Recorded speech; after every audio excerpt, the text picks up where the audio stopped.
আসসালামু আলাইকুম, সবাইকে স্বাগতম।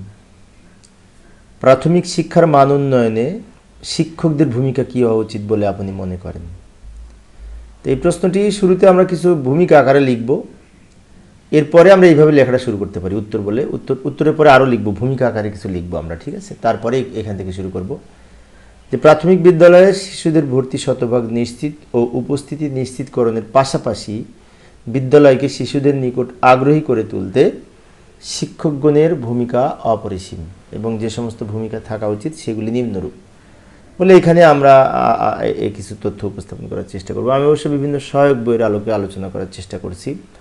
যেমন প্রথমে লিখতে পারি, বিদ্যালয় প্রাঙ্গণ ও শ্রেণীকক্ষকে শিশু বান্ধব করে গড়ে তোলা, শিশুদের সুযোগ সুবিধার কথা মাথায় রেখে বিদ্যালয়ের অবকাঠামো উন্নয়ন করা বা অবকাঠামো তৈরি করা, বিদ্যালয়ের পক্ষাঘাত বা প্রতিবন্ধী শিশু থাকলে তাদের সহায়ক পরিবেশ সৃষ্টি করা তাদের জন্য, বিদ্যালয়ের সীমানা প্রাচীর নির্ধারণ করে পর্যাপ্ত খেলাধুলার মাঠের ব্যবস্থা করা, শ্রেণীকক্ষে পাঠদানে আন্তরিক হওয়া, মানে শিক্ষকদের আন্তরিক হওয়ার কথা বলেছে এখানে।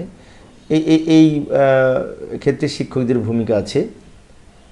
এবং আরও লিখতে পারি, বিশেষ করে এগুলি অনেক সময় 10 মার্কসের জন্য আসে, সেজন্য আমরা আরও লিখতে পারি, পর্যাপ্ত প্রস্তুতি নিয়ে শ্রেণীকক্ষে প্রবেশ করা পাঠ পরিকল্পনার মাধ্যমে। শ্রেণীকক্ষে শিক্ষকরা যখন যাবে পর্যাপ্ত এই প্রস্তুতি নিয়ে যাবে।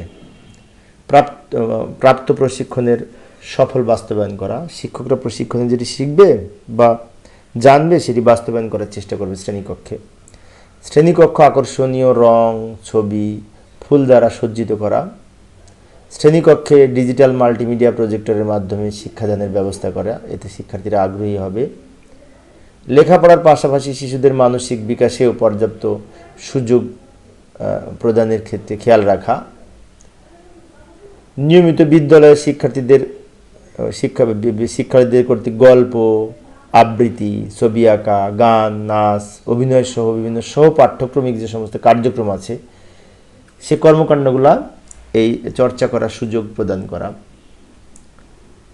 তো এখানে আমরা আরও লিখতে পারি, সাংস্কৃতিক কর্মকাণ্ড চর্চার মাধ্যমে শিশুদের সুকুমারী বৃত্তির উন্মেষ ঘটানো, অর্থাৎ শিশুদের মধ্যে যে সমস্ত সাংস্কৃতিক বিশেষ করে প্রতিভা আছে সেগুলোর বিকাশ ঘটানো। এছাড়াও আরও লিখতে পারি, শিক্ষার্থীদের নিকট নিজেদের আকর্ষণীয় রূপে উপস্থাপন করা, শিক্ষার্থীরা নিজেদেরকে আকর্ষণীয় রূপে উপস্থাপন করবে নিজেদেরকে, সেই বিষয়ে শিক্ষক খেয়াল রাখবে। শিক্ষার্থীদের সাথে বন্ধুসুলভ আচরণ,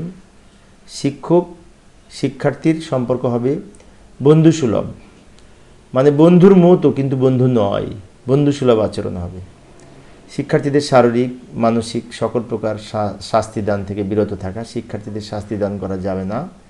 ম্যানেজিং কমিটিকে কার্যকরী করা, মানে ম্যানেজিং কমিটির বিশেষ করে সাথে শিক্ষকরা প্রয়োজনীয় যোগাযোগ স্থাপনের মাধ্যমে কার্যকরী করবে। অভিভাবক সচেতনতা বৃদ্ধিকল্পে নিয়মিত অভিভাবকদের সমাবেশ আয়োজন করা এবং প্রয়োজনে শিক্ষার্থীর বাড়িতে গিয়ে বিদ্যালয়ের আসার ব্যাপারে না আসার ব্যাপারে তাদেরকে খোঁজখবর নেওয়া। তো এইগুলি আমাদের এই শিক্ষকরা যদি শিক্ষার্থীদের গুণগত মান উন্নয়ন করতে চায় প্রাথমিক শিক্ষার ক্ষেত্রে, তো এর পাশাপাশি আমরা আরও নিজেদের মতো যে সমস্ত উদ্যোগ গ্রহণ করতে পারি সেগুলি উপস্থাপন করতে পারি।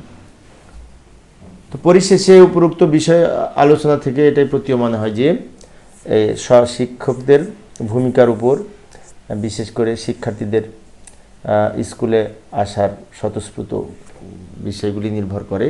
তাছাড়া বাধ্যতামূলক প্রাথমিক শিক্ষার আন্দোলনকে সরকারের একক দায়িত্ব না ভেবে প্রত্যেক শিক্ষক যদি এবং সমাজের প্রতিটি নাগরিক যদি নিজেদের দায়িত্ব মনে করে তাহলে প্রাথমিক শিক্ষার গুণগত মান উন্নয়ন হবে বলে আমি বিশ্বাস করি।